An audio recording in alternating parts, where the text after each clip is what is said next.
En los mercados de Tlacolula de Matamoros, en los valles centrales de Oaxaca, hay mujeres que llegan antes de que salga el sol a preparar una bebida que tiene 3000 años. No la calientan, la enfrían. No usan licuadora ni batidora. La baten a mano, levantando el líquido desde un recipiente hasta otro, dejando que caiga en hilo desde altura, durante minutos, hasta que la superficie se cubre de una espuma blanca densa que flota sobre un líquido café oscuro frío. Se llama tejate. Lleva cacao fermentado, maíz y el hueso del mamey, una semilla que la mayoría del país nunca ha visto dentro de una bebida. Y si no eres de Oaxaca, es casi imposible que la hayas probado. Llegamos ahí. Pero primero, las dos bebidas que están en cualquier vitrolero de cualquier fonda de México. Porque antes de hablar de lo que México bebe en silencio, hay que entender lo que bebe en voz alta, todos los días, en comidas corridas, en mercados, en jarras familiares de domingo. Las bebidas típicas de México abarcan desde el agua que se hace con una flor africana hasta el destilado de agave que tardó siglos en cruzar el océano con otro nombre. Hay bebidas que tienen 3000 años, hay bebidas que tienen 300, hay bebidas que se fermentan en casa en 3 días y bebidas que envejecen en barrica durante años. Hoy las recorremos todas, de la más cotidiana a la más desconocida. Empezamos por la que está en el vitrolero rojo. El agua de Jamaica en el vaso es un rojo que no tiene equivalente exacto en el espectro de las bebidas mexicanas. No es el rojo claro de una sandía licuada ni el rojo oscuro de un vino tinto. Es un rojo rubí con un fondo casi violáceo, que en el concentrado puede llegar a ser tan oscuro que parece negro hasta que la luz lo atraviesa. Sobre la superficie del vaso con hielo, ese rojo es lo primero que se ve desde el otro lado del mercado. El olor, antes de beber, floral y ácido al mismo tiempo, como una flor cortada remojada en limón, con una nota tánica que anticipa la sequedad que va a dejar en la boca. El primer sorbo confirma lo que el color prometía. Ácido, no el ácido punzante del limón, sino un ácido más redondo, más floral, con el tanino que deja la boca ligeramente seca, como el té negro fuerte. Y debajo del ácido, el dulzor del azúcar o el piloncillo que la equilibra, sin el cual el agua de Jamaica sería demasiado áspera para beberse en vaso grande. El equilibrio entre ácido y dulce es lo que hace al agua de Jamaica funcionar como bebida de comida. Corta la grasa, limpia el paladar, prepara la boca para el siguiente bocado. Lo que casi nadie sabe es que la Jamaica no es mexicana. La flor que produce esa bebida, Hibiscus sabdarifa, el hibisco de cálices rojos, es originaria del África tropical, Egipto, Sudán, Senegal. Llegó a la Nueva España en el siglo XVI a través de las rutas del Galeón de Manila, el barco que cruzaba el Pacífico entre Acapulco y las Filipinas, cargado de especias, textiles y productos de Asia y África.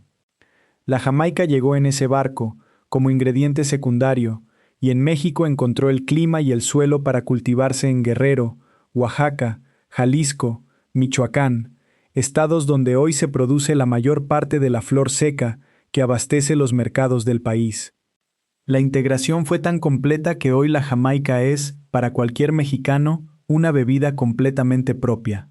No hay debate sobre su origen, no hay conciencia de que llegó de otro continente hace menos de 500 años.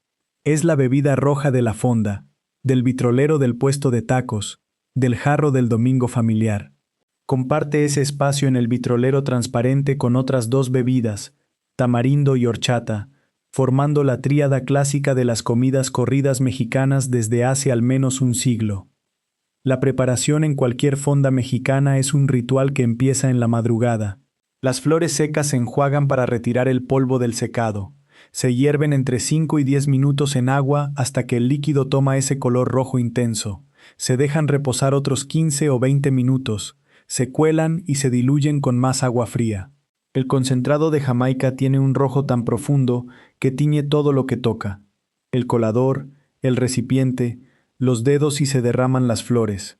Endulzar con azúcar blanca produce una Jamaica más limpia y brillante. Endulzar con piloncillo produce una Jamaica más oscura, con un fondo de caña que añade complejidad al perfil de la flor. En los mercados, el agua de Jamaica funciona también como código social. La jarra roja en la mesa de una fonda es una señal de que es hora de comer. El vaso de Jamaica de las 10 de la mañana, en un puesto de antojitos, es desayuno y bebida al mismo tiempo. El litro de Jamaica en bolsa de plástico que se vende en la salida del metro a 12 pesos es el refrigerio de quienes no tienen tiempo para sentarse. Una sola flor, 3 usos distintos, el mismo rojo en todos. Ahora el blanco que está en el vitrolero de al lado. El agua de horchata en el vaso es opaca. No translúcida como la Jamaica, no brillante como el agua de tamarindo, completamente blanca, con esa opacidad que tienen las leches vegetales, con pequeñas partículas de arroz molido que si no se sirve inmediatamente después de revolver, se asientan en el fondo y el vaso queda mitad blanco, mitad agua clara. Hay que revolverla, siempre. El olor, canela, arroz ligeramente fermentado del remojo, vainilla si la preparación la incluye, algo lácteo aunque no lleve leche de vaca. El sabor es el contrapunto exacto de la Jamaica. Donde la Jamaica es ácida y astringente, la horchata es dulce y cremosa.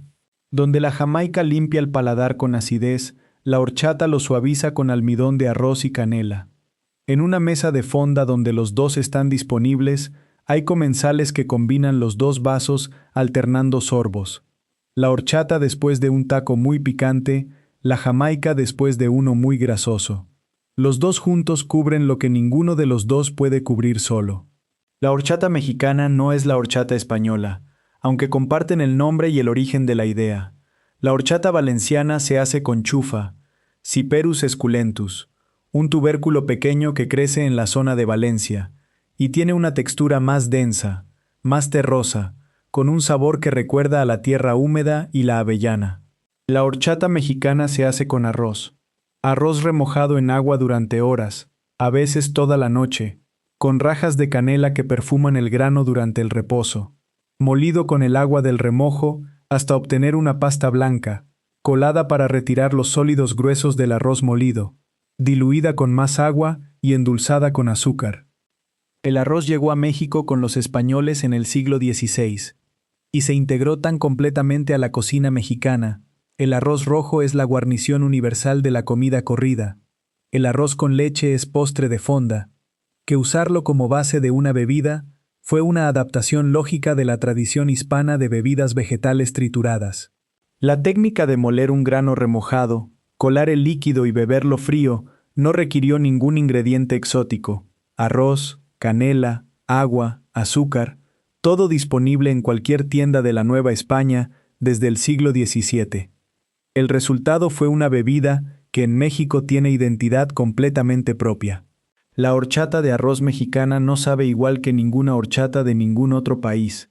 La canela en la cantidad que se usa en México, el endulzado con azúcar de caña, la textura específica del arroz molido y colado sin centrifugadora ni equipo industrial, produce algo que quien la bebe en una fonda de Ciudad de México o en un puesto de Guadalajara reconoce instantáneamente como parte de la memoria de lo mexicano. En algunas regiones existe la horchata de pepita de melón, de pepita de calabaza, de ajonjolí o de almendra, variaciones que mantienen la misma lógica de semilla o grano remojado, molido, colado y diluido en agua. Pero la horchata de arroz es la versión que se expandió a toda la República y que hoy aparece en el vitrolero de cualquier fonda del país, blanca y opaca, al lado del rojo de la Jamaica. Dos bebidas, dos colores, dos perfiles de sabor que se necesitan el uno al otro, y los dos llegaron de otro continente antes de convertirse en mexicanos. Hay una planta en México que tardó entre 7 y 30 años en crecer, que florece una sola vez en su vida y muere después de florecer, y que en ese único ciclo acumula en su corazón los azúcares suficientes para producir dos de los destilados más reconocibles del mundo, el agave. Y de esa planta nacieron dos bebidas completamente distintas, una que México le vendió al mundo entero, y otra que el mundo apenas empieza a descubrir. El tequila en el vaso, en su versión blanca o plata, es transparente como el agua, no tiene color, no tiene el ámbar del whisky ni el dorado del ron añejo. Es un líquido que a primera vista no promete nada, y que al acercarlo a la nariz revela el agave cocido con una precisión que ningún otro destilado del mundo tiene. Esa nota vegetal dulce, ligeramente herbácea, que huele a agave asado en horno de piedra y a alcohol limpio sin los matices que añade la madera. El reposado tiene ese mismo agave de fondo, pero con un tono dorado claro y notas de vainilla y madera que 2 meses mínimo en barrica de roble comenzaron a construir. El añejo es más oscuro, más redondo, con el agave integrado en capas de madera, caramelo y especias. El tequila nació en la confluencia de 2 mundos. Los pueblos indígenas de la región de Jalisco fermentaban el aguamiel del agave, el líquido dulce que se extrae del corazón de la planta, desde siglos antes de que llegaran los españoles.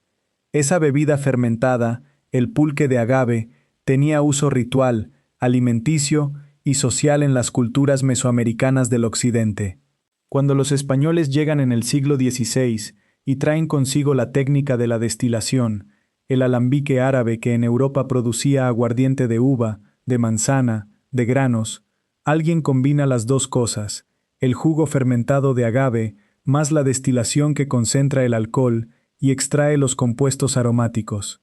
El resultado es el destilado de agave que con el tiempo se convierte en tequila. La planta que lo produce, Agave tequilana Weber variedad azul, es la única que puede usarse para tequila por denominación de origen. No cualquier agave, no el agave silvestre de la sierra, no el agave que crece espontáneo en el altiplano. El agave azul cultivado en Jalisco y en municipios específicos de Guanajuato, Michoacán, Nayarit y Tamaulipas. Jalisco concentra más del 90% de la producción mundial. El paisaje de campos de agave azul en los altos de Jalisco, esa extensión de plantas grises con hojas en punta bajo el sol de Jalisco, fue declarado Patrimonio de la Humanidad por la UNESCO en 2006.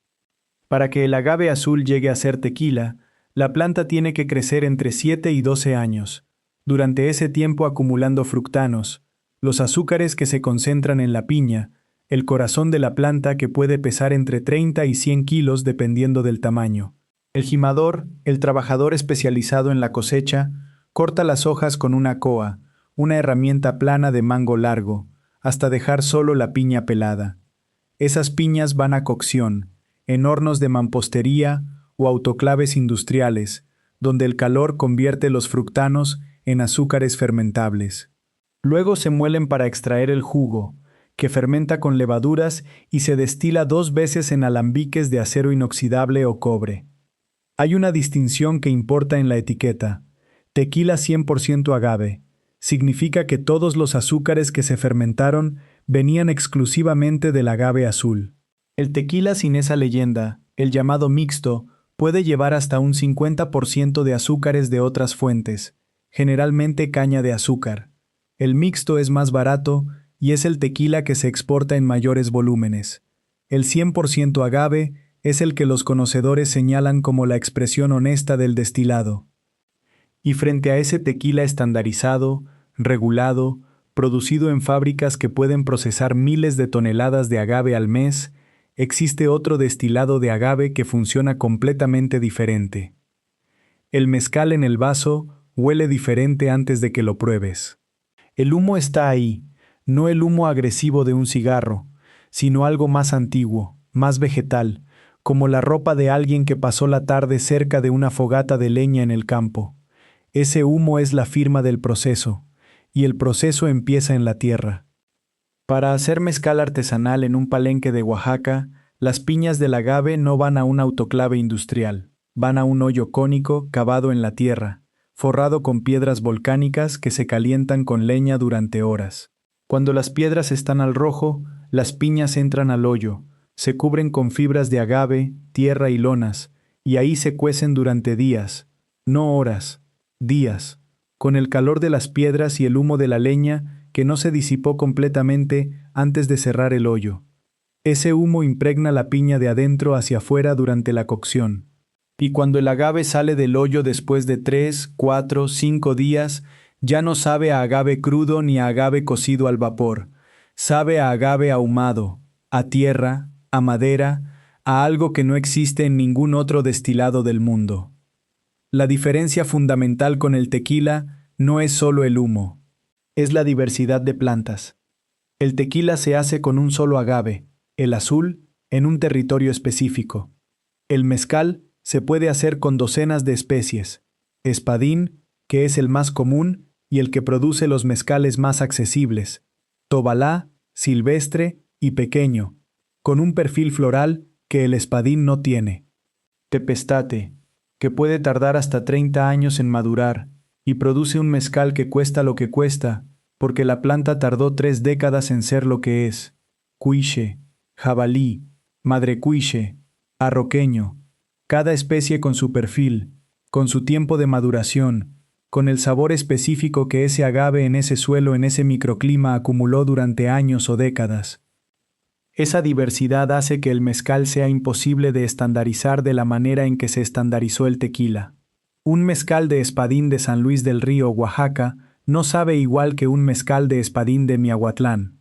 Mismo agave, distinto suelo, distinta altitud, distinta agua, distintas levaduras silvestres del ambiente, distinto maestro mezcalero.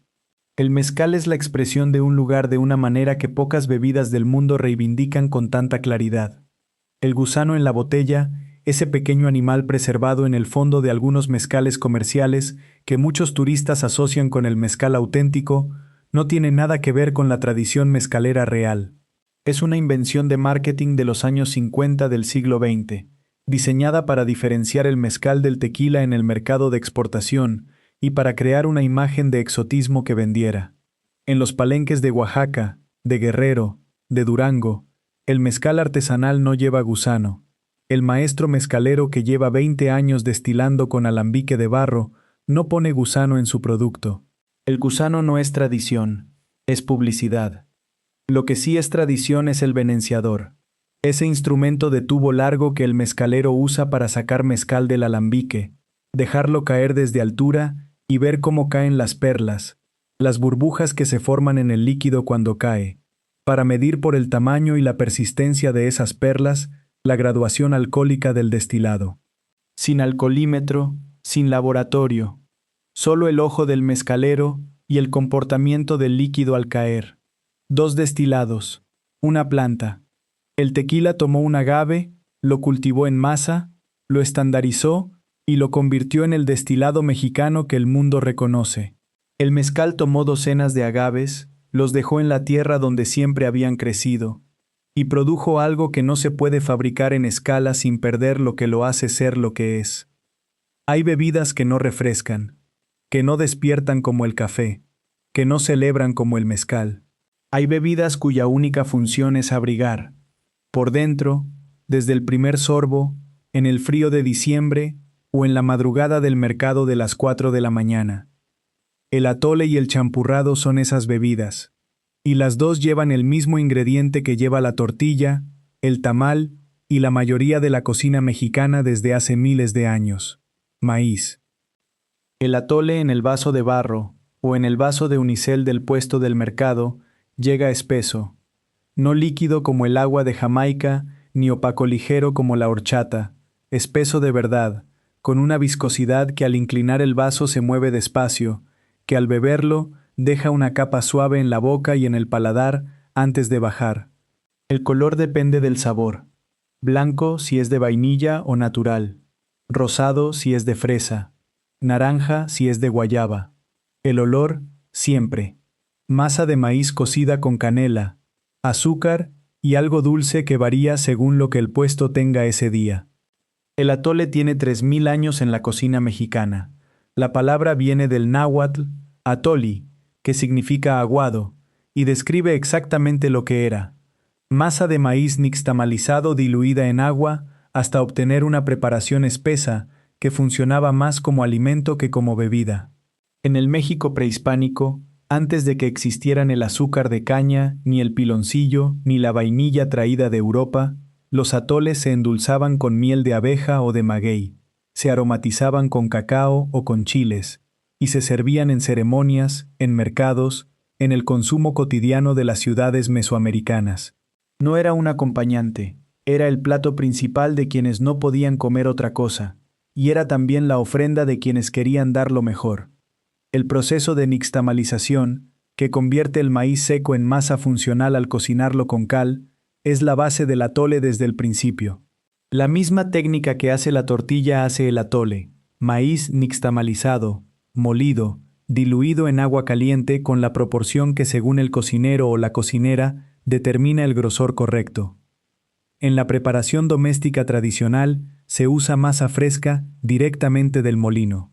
En la producción de puesto y fonda, muchas veces se usa fécula de maíz, maicena, que simplifica el proceso y produce un atole más uniforme, pero con menos sabor a maíz.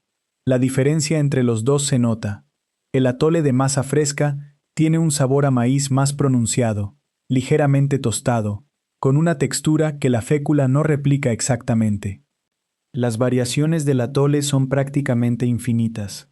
De guayaba, el más popular en muchos mercados del centro, con el color rosado anaranjado de la fruta y un dulzor tropical que contrasta con la temperatura caliente, de fresa en temporada, de vainilla como versión más delicada, de arroz o de trigo en algunas regiones donde la masa de maíz se mezcla o se sustituye. En Guerrero existe el atole agrio, fermentado levemente, que tiene una acidez que los atoles dulces del centro del país no conocen. En Veracruz, el pozol, que veremos más adelante, es un primo del atole que fermentó más tiempo y que se bebe frío. El atole es una idea, no una receta única. Y esa idea, maíz espesado en agua caliente con dulce y especias, aparece en los momentos más importantes del calendario mexicano. En Día de Muertos, los altares llevan atole para las almas que regresan. En las posadas de diciembre, la jarra de atole pasa de mano en mano entre los asistentes mientras se rompe la piñata afuera. En cualquier mercado a las 5 de la mañana, el primer cliente del puesto de tamales pide su atole antes de que el resto del mundo despierte. El atole y el tamal son un binomio tan antiguo como el maíz en México. Los dos se hacen con la misma masa. Los dos se servían juntos en las ofrendas prehispánicas. Los dos siguen apareciendo juntos en las mismas mesas, en las mismas celebraciones, en los mismos mercados, desde hace 3000 años. Hay pocas combinaciones gastronómicas en el mundo con esa continuidad temporal. Ahora la versión que añade el otro gran ingrediente de la cocina prehispánica. El champurrado en el vaso es marrón. Un marrón oscuro, café gris, con una superficie ligeramente brillante por la grasa del cacao que flota en la parte superior. Más espeso que cualquier atole. Si el atole se mueve despacio al inclinar el vaso, el champurrado casi no se mueve. Y el olor, chocolate oscuro, maíz cocido, canela, con ese fondo ligeramente terroso que el chocolate de mesa tiene y que el chocolate con leche moderno no tiene. El champurrado es atole con cacao, pero la descripción simplifica algo que la técnica hace más complejo. Un atole de chocolate moderno puede hacerse con fécula de maíz y cualquier chocolate. El champurrado auténtico se hace con masa de maíz, no fécula, y chocolate de mesa. Ese chocolate en tablilla que en México se vende en el mercado y que lleva cacao, azúcar y canela molidos juntos, sin la vainilla artificial ni la leche en polvo del chocolate industrial. El comienzo siempre es hoy. El comienzo siempre es hoy. Es más oscuro, más amargo, con un porcentaje de cacao que el chocolate con leche no alcanza. Y la masa de maíz espesa el champurrado de una manera diferente a la fécula. Más pesada, más rugosa en la textura, con ese sabor a maíz cocido que no desaparece aunque el chocolate sea el protagonista. El resultado en la boca es como beber un mole en versión dulce. Chocolate y maíz, los dos ingredientes más sagrados de la cocina prehispánica, juntos en un vaso caliente, espesos, con canela como nota aromática que une los dos. Esa combinación existía en el México prehispánico antes de la conquista. Los mayas y los aztecas bebían cacao con maíz y con especias en preparaciones que los cronistas españoles describieron con asombro en el siglo XVI, sin entender completamente qué estaban probando. El champurrado es esa preparación con el azúcar y la canela que llegaron después, La misma lógica cacao-maíz, con los ingredientes coloniales que la completaron. En el calendario festivo mexicano, el champurrado aparece siempre en los momentos más fríos y más importantes del año. En las posadas navideñas, las 9 noches del 16 al 24 de diciembre, donde la tradición dice que la Sagrada Familia buscó posada en Belén, el champurrado es la bebida de la noche, la que se sirve caliente mientras la piñata rompe la olla de barro y los dulces caen al suelo. En la partida de la Rosca de Reyes el 6 de enero, donde quien encuentra el muñeco en la rosca debe ofrecer tamales, el champurrado acompaña inevitablemente. En cualquier madrugada de mercado de diciembre, el puesto con la olla de champurrado tiene fila antes del amanecer. El atole abriga, el champurrado abriga y celebra. Los dos son el mismo maíz que alimentó a Mesoamérica durante milenios, bebido caliente en la mano como el reconocimiento de que hay pocas cosas más antiguas y más presentes en la cocina mexicana que una masa de maíz disuelta en agua, con lo que la naturaleza y la historia pusieron a su alrededor. Antes de la cerveza, antes del mezcal, antes de cualquier bebida fermentada que México exportara al mundo, existía el pulque. Y para entender el pulque, hay que entender primero al maguey, que no es una planta de tequila, ni de mezcal, aunque comparte el género agave.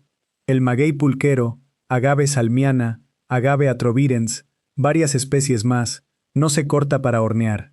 Se espera 8, 10, 12 años, hasta que el maguey está a punto de florecer, y acumula en el corazón de sus hojas toda la energía que iba a invertir en esa flor. Un líquido dulce, casi transparente, que los mexicanos llevan siglos llamando aguamiel. El tlachiquero llega antes del amanecer. Raspa el cajete, el hueco en el centro del maguey donde se acumula el aguamiel, con un raspador metálico, en el mismo gesto que los raspadores de obsidiana de hace 2000 años. Luego introduce el acocote, un guaje largo y hueco, como una calabaza alargada, y succiona el aguamiel hacia adentro, como quien extrae con una jeringa enorme. Lo vacía en el cántaro, vuelve a rasparlo, vuelve a succionar. Un maguey maduro produce entre 4 y 9 litros de aguamiel por día durante 3 a 6 meses, antes de agotarse. El tlachiquero visita cada planta 2 veces al día, todos los días, durante esos meses. Es un trabajo que no admite vacaciones. El aguamiel llega al tinacal. Ahí, dentro de tinas de madera o cuero curtido, los mismos materiales que los antiguos usaban, aunque hoy algunos reemplazados por acero, se mezcla con la semilla, una cantidad de pulque ya fermentado del día anterior que contiene las levaduras y bacterias lácticas que van a transformar el aguamiel nuevo. En 24 horas, a temperatura ambiente, el aguamiel dulce y transparente se convierte en pulque, blanco, lechoso, ligeramente viscoso, con una espuma delgada en la superficie y un aroma que huele a maguey, a levadura, a algo vegetal y ácido que no se parece a ninguna otra cosa. En el vaso, el pulque no se parece a ninguna bebida que la mayoría del mundo conozca. El color es blanco grisáceo, opaco como la leche pero más ligero. La textura tiene una viscosidad sutil.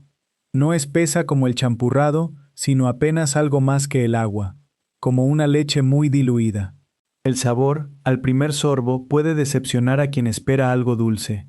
Es ácido, herbal, con notas de maguey crudo y fermentación láctica, con un amargor suave al final. El contenido alcohólico ronda entre 4 y 8%, dependiendo del tiempo de fermentación y del tlachiquero. Es una bebida que, como el mezcal, exige tiempo para apreciarse.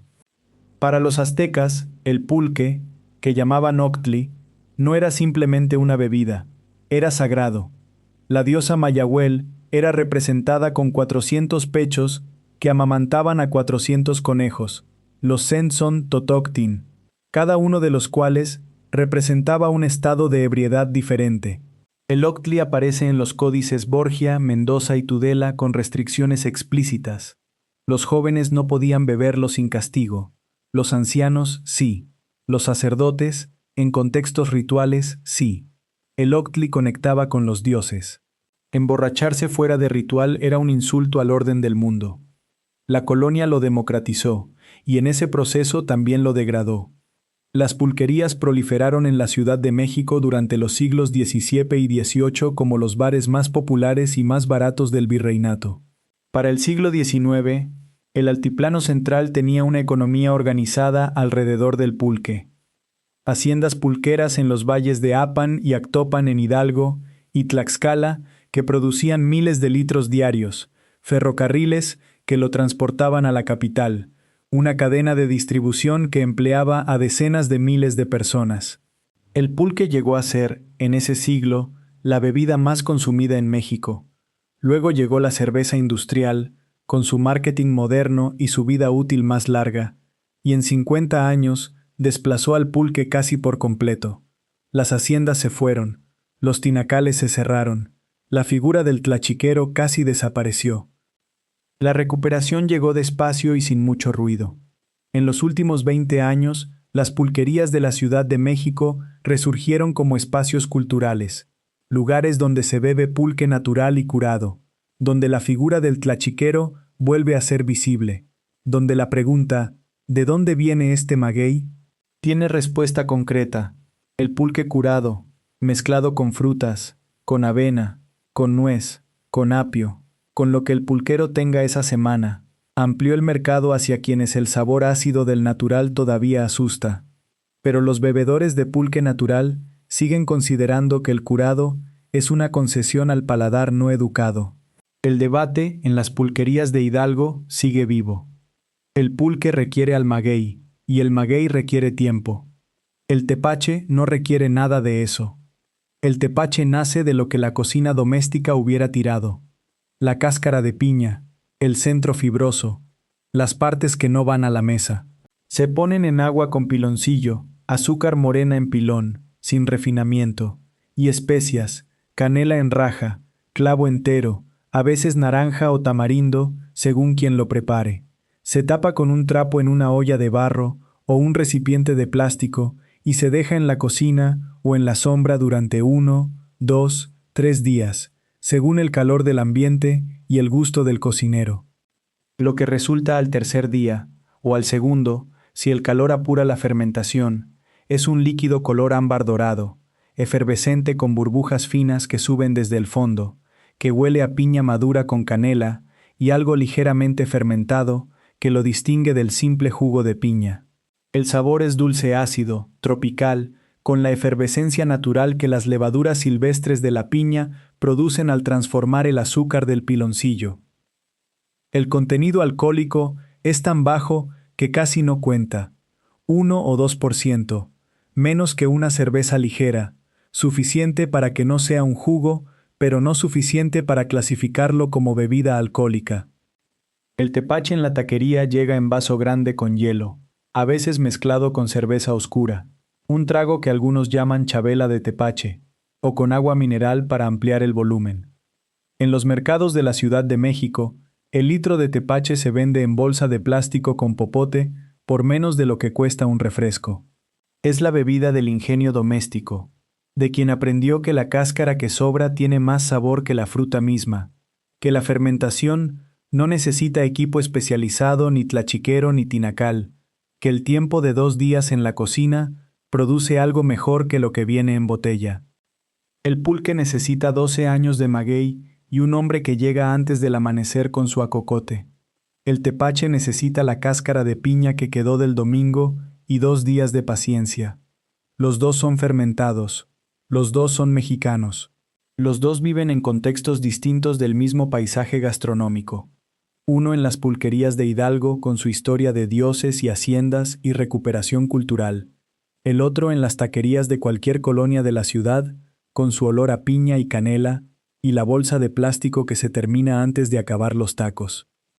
Hay una última categoría de bebida mexicana que este video no ha mencionado todavía. No es tequila ni mezcal ni pulque, no viene en botella ni en lata, no la encuentras en ningún supermercado fuera de México y en muchos supermercados dentro de México tampoco. La primera bebida es callejera, del occidente, y tiene el sabor del maíz fermentado con limón y chile, que solo entiendes cuando hace 40 grados en Guadalajara. La segunda es el mega payoff de este video. la bebida más antigua, más compleja y más desconocida de todo el catálogo. Pero primero, el tejuino. El carrito de tejuino en Guadalajara tiene una olla de barro tapada con un trapo y una hielera con nieve de limón adentro. El tejuinero saca el vaso de plástico grande, de los de 1 litro, y lo llena con el tejuino que preparó la noche anterior, un atole de maíz con piloncillo que fermentó 24 o 48 horas hasta desarrollar un sabor ácido que el atole sin fermentar no tiene. Agrega hielo. Exprime 2 limones. Echa la sal de grano. Pone una bola de nieve de limón encima que se empieza a derretir al contacto con el tejuino caliente. Y antes de dártelo, pregunta, ¿con chile? La respuesta correcta es sí. El resultado en el vaso es una bebida que no parece de ninguna categoría conocida. El color, marrón canela oscuro, opaco, con espuma ligera en los bordes. La textura, viscosa y fría al mismo tiempo, como un atole que alguien enfriara con hielo en lugar de servirlo caliente. El sabor al primer sorbo es una secuencia: dulce del piloncillo, ácido de la fermentación y el limón, sal, y luego el chile piquín que llega después como un calor suave que se queda. Con la nieve de limón disolviéndose adentro, el vaso cambia de temperatura y de sabor a medida que lo bebes.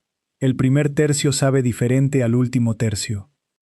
El tejuino tiene nombre de náhuatl, techhuinoj, bebida de masa, aunque algunos traducen también palpitar del corazón, y tiene historia entre los pueblos huijáricas y otras culturas del occidente de México que germinaban el maíz, lo molían en metate y lo dejaban fermentar antes de servirlo. Hoy, la versión de Jalisco, Colima, Nayarit, Sinaloa y Baja California Sur usa masa de maíz cocida como base en lugar del maíz germinado tradicional, proceso más rápido, resultado similar, y el piloncillo sustituyó el sabor natural del grano, pero la fermentación acético-láctica que lo define sigue siendo la misma de hace siglos. En Guadalajara el tejuino es omnipresente, en fiestas de barrio, en plazas, en peregrinaciones guadalupanas, junto a los tacos de birria y junto a las aguas frescas, el tejuino aparece en carritos de madera pintados con colores primarios, atendidos por familias que llevan décadas en el mismo punto. Los niños lo toman sin chile, los adultos con chile y doble limón. Los que no son de Jalisco lo prueban con desconfianza y a los 15 minutos piden el segundo vaso. Es el efecto que tiene el maíz fermentado con limón cuando hace calor. Y ahora llegamos al final, a la bebida que el hook de este video prometió desde el primer minuto, a la razón por la que este video existe: el tejate. En el mercado de Tlacolula, en los valles centrales de Oaxaca, a 90 kilómetros de la capital del estado, hay mujeres que llegan a las 5 de la mañana a montar su puesto antes de que lleguen los compradores.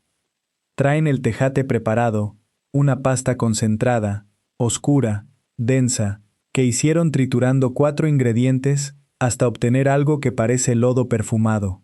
Esa pasta se mezcla con agua fría en un tazón grande de barro o madera y se bate a mano, las 2 manos sumergidas, los dedos abiertos, moviendo el líquido en círculos durante minutos, hasta que la grasa del cacao y los aceites de la flor suben a la superficie y forman una espuma. No la espuma fina de un café, una espuma pastosa, gruesa, de color crema grisáceo, que cubre la superficie como si alguien hubiera puesto una capa de mousse encima del líquido. Los 4 ingredientes del tejate son los mismos desde antes de la conquista. Primero, harina de maíz tostado. El mismo proceso de nixtamal pero tostado, que le da al maíz un sabor más oscuro, más profundo, como a mazorca asada sobre brasas. Segundo, cacao fermentado y secado, no chocolate de mesa, no polvo de cacao, sino el grano con toda su complejidad, con los taninos y los ácidos que el procesamiento industrial elimina. Tercero, hueso de mamey, la semilla del interior de la fruta, que rallada y tostada aporta una nota aceitosa, amarga y ligeramente almendrada que ningún otro ingrediente en ninguna otra bebida del mundo replica exactamente. Y cuarto, la flor de cacao, la rosita de cacao, las flores secas del árbol del cacao, que se cultivan principalmente en San Andrés Guayapam, un pueblo en las afueras de Oaxaca, y que al secarse concentran un aroma floral almendrado que al batirse en el tejate sube con la espuma y perfuma toda la mezcla. 4 ingredientes prehispánicos. 2 de ellos, el maíz y el cacao, eran sagrados en el mundo mesoamericano. 1. El hueso de mamey era un ingrediente medicinal y culinario de los pueblos zapotecos y mixtecos. El cuarto, la flor de cacao, era tan específico de una región que incluso hoy, dentro de Oaxaca, hay pueblos donde no existe y pueblos donde es indispensable. La combinación es antigua, regional, técnicamente exigente, y produce algo que no tiene equivalente en ninguna otra tradición de bebidas del mundo. El tejate en la jícara. El fondo del vaso es líquido marrón grisáceo, algo más oscuro que el champurrado, con esa calidad cremosa que el cacao entero le da, sin la leche que el chocolate moderno necesita. Encima, la espuma pastosa que sabe a flor y a almendra. El primer sorbo mezcla las dos capas. El líquido de maíz y cacao llega primero, denso y complejo, con el amargor del cacao y la suavidad del maíz tostado. Y luego la espuma se deshace en la boca con esa nota floral del rosita de cacao que dura varios segundos después de haber tragado. El sabor de la semilla de mamey aparece como fondo, una amargura leve que ancla el conjunto y lo lleva hacia algo que el cacao solo no llegaría. Es una bebida que tiene 3000 años, que los pueblos zapotecos de los valles centrales de Oaxaca bebían antes de que existiera ninguna de las otras bebidas de este video, antes del mezcal, antes del tequila, antes del pulque de las haciendas del altiplano, que se sirve fría en pleno mercado de domingo, batida a mano por mujeres que aprendieron la técnica de sus madres, que la aprendieron de las suyas, en una cadena de transmisión oral y manual que la revolución verde, la industrialización alimentaria y la globalización del gusto no interrumpieron, que el aguamiel, el atole, la horchata, la jamaica, el mezcal, el pulque, el tepache y el champurrado son bebidas notables y profundamente mexicanas, y que el tejate es otra cosa, es el fondo de todo, el origen. Eso es lo que hay debajo de las bebidas que México conoce y de las que el resto del mundo cree conocer. 3000 años de fermentación, de cacao y maíz, de mujeres en mercados con las manos en el tazón antes del amanecer. ¿Cuál de todas las bebidas de este video nunca habías escuchado antes?